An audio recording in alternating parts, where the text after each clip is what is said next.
Saint ఆల్ఫోన్సస్ high school వజ్రోత్సవ వేడుకలు ఘనంగా జరిగాయి.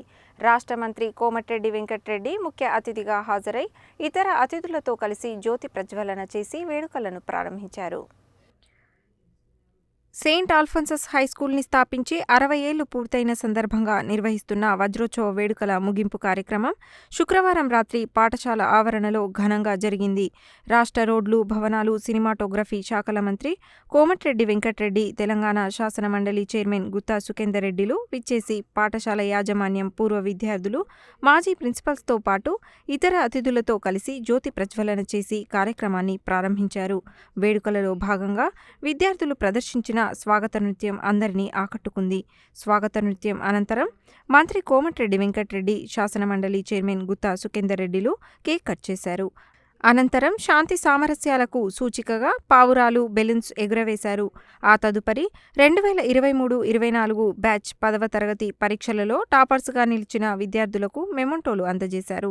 జైకో గెర్వాసిస్ అధ్యక్షతన వహించిన ఈ వేడుకలలో పాఠశాల principal Hriday Kumar Reddy, Bhuvanagiri MLA Kumbham Anil Kumar Reddy, high court retired judge justice Rajasekhar Reddy, పాఠశాల పూర్వ విద్యార్థుల సంఘం అధ్యక్షుడు ఏచూరి భాస్కర్, ప్రధాన కార్యదర్శి నరేంద్రబాబు తదితరులు పాల్గొన్నారు.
Good.